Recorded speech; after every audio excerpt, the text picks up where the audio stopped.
transitioning to retirement or moving out from the house na dito ka tumira for 12 years is really so heartbreaking. Ang lungkot kasi nga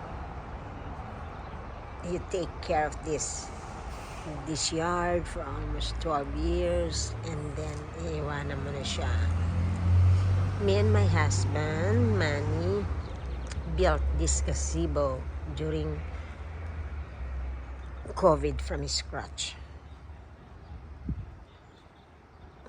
Parang ang hirap iwanan siya. So, at saka ito, ang tamis-tamis na oranges. Gumagawa ako lagi ng ng fresh OJ. Every morning, kung orange season. Pero almost parang all year round na nagbibigay sa akin ng ng fruits. Gaya nito, meron pa ng konti. Ito lemon, napaka-juicy na lemon ito. At laging laging nabibigay din ng fruits. At saka ang bango, sobrang bango yung itong kanyang flowers. It's really so refreshing. Ang amoy lemony, parang ganon. Ang sarap ng amoy. Ang gaan ng pakiramdam when you wake up in the morning and smell the scent ng bulaklak. It's really so good. Nagtanim din pala kami ng grapes na pinagapang namin dyan sa gazebo. Nagbibigay din sa amin ng fruits. I hope aalagaan siya ng new owner. Nilagyan namin ng ng kawakawayan. And I have a cherimoya here. Mang sarap-sarap ng cherimoya. Tapos March kasi ngayon, kaya hindi pa naglabas ng mga leaves tong persimmons. I have itong bigger persimmons na to kay Kuya Ray pa to nagtanim. And then this one, smaller one, kami na ni Manny nagtanim, and this is the sweetest persimmons that I had in my life. Iiwanan ko na siya. And ito pinadala na sa akin to ni Ate Nympha. Nicotina yata ang tawag dito na tanim, parang tabako. Ang bango-bango rin yan sa gabi. Okay, this is Manny's cherry. Hindi siya gaanong matamis when we first had its fruits, but then later on na siya, masarap na, matamis na yung fruits niya. I also have malunggay. Nako, ang malunggay na to, ang dami laging bunga yan. And then I have one avocado here. Hindi pa ito nagbubunga. Hopefully makapagbigay ng bunga sa new owner. Ito. Tapos I have another dito, cherimoya. Ang lalaki ng mga binibigyan na fruits to sa akin. Ang sarap-sarap. Kinat ko to kasi nga sabi ni Ate Jovi, she wanted it cut bago namin ibenta tong house. Kaya most of the dito nawala na. Actually, dati during COVID time, ang dami kong tanim. May mga ako dito, may mga sitaw, patula, mga ganon, kalabasa. I also have upo, ang dami kong upo. I had balad somewhere here before. Tapos ito, apples. Masarap din tong apple na to. And then, itong banana is from Rodney. Masarap din itong pang banana Q. At ito, I forgot its name. Pero itong leaves niya to, ano to nilalaga for diabetics. Ganon. Tapos ito yung, this is from Elsa and Bong. Oh, what do you call this one now? I forgot. I really forgot it. Mulberry.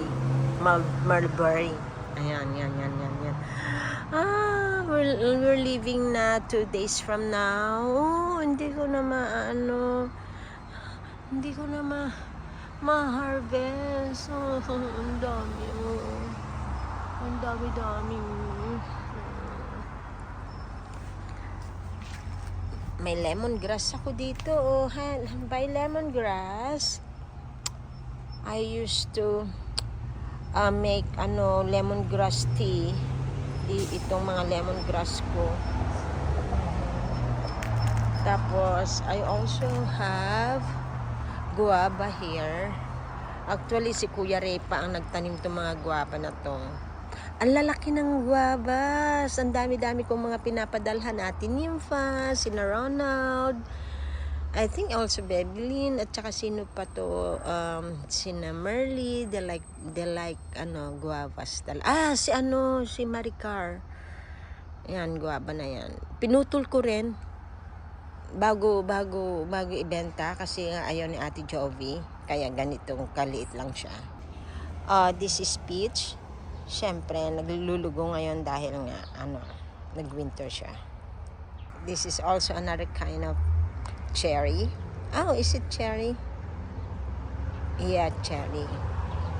Oh, this is really what breaks my heart most. Ito yung pinaka-favorite ko dito sa yard na to. The fig. Oh, ang dami-dami niyang binibigay sa akin ng prutas to. At ako lang ang kumakain nito, ayaw ni Manny. What I do, nagdadala lang ako sa office. Ayan ang laki na. Cut this. The Indian mango. No, the Manila mango. Look, ang daming mga ang daming mga bulaklak. Ang daming bulaklak. Let me give a full view of it. Ayan. Ang daming bulaklak. Saan nakakatok ako sa sa bagong may-ari ng house. Parang bibigyan niya ako. Kahit 2 lang.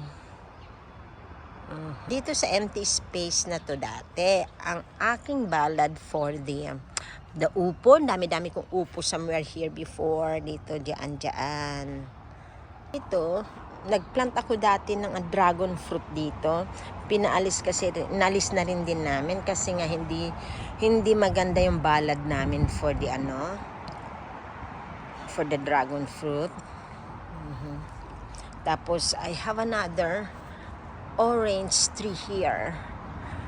Oh, ang sarap din nito. Teka muna, meron pa nga yatang bunga.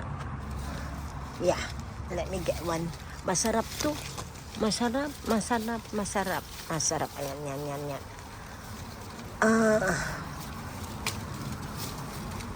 Ayan. Ayan.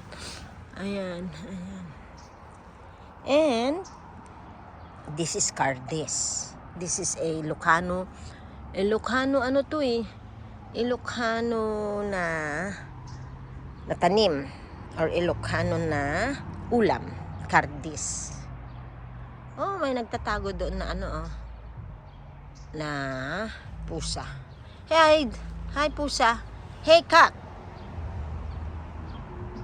Dito dati meron kaming umbrella. Dito garden set siya.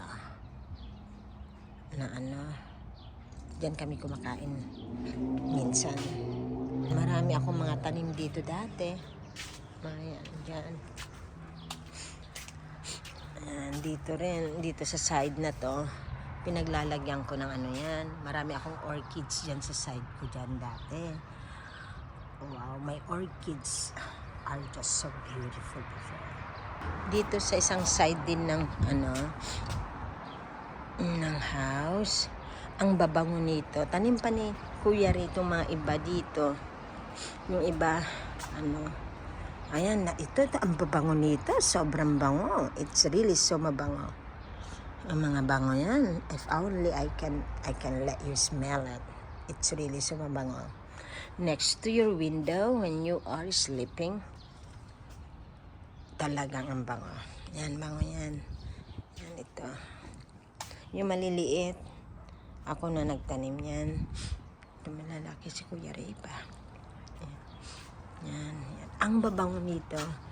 Ito, ang dami mamulaklak nito. Sobrang madaming mamulaklak na to. Na purple. It's a purple rose. It's really so nice and very mabango. Yan. Ang dami niyang busel na mag-aano na siya. Oh. Dami na. Ang dami. Kung medyo gabi na sa labas, dito ako nag-walking because I need 3.2 miles walk every day para maging healthy. Dito ako nag-walk hanggang doon sa dulo. Yan. Hanggang doon sa kabila. Yan. Magsiset up kami ng dito ni Manny, ng breakfast namin dito. Dito noon ang aming grill, pang-grill nakalagay. Mag-grill kami dito and magdi-dinner kami dito or breakfast. Oh, I will miss you, backyard. Yan, ang dami kong mga tanim dati dito. Yeah. Marami rin naging bisita itong yard na to. Naging venue rin ng aming X-Pugs event. Mga family namin nagpunta dito. And it's just so memorable ito sa amin.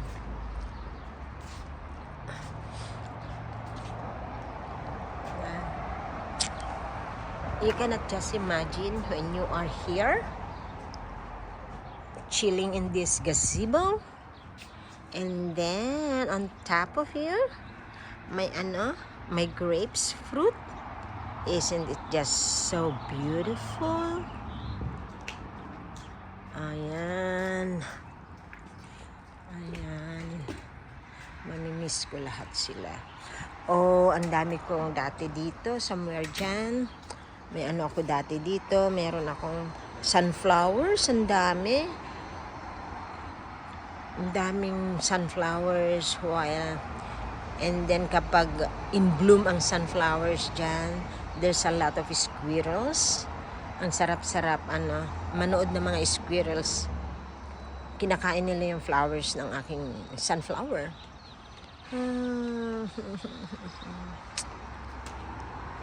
This is my second time dito sa stay namin ni Manny na umalis sa isang house na pinag-stayhan namin. This is the second house na talagang nag-stay kami na matagal.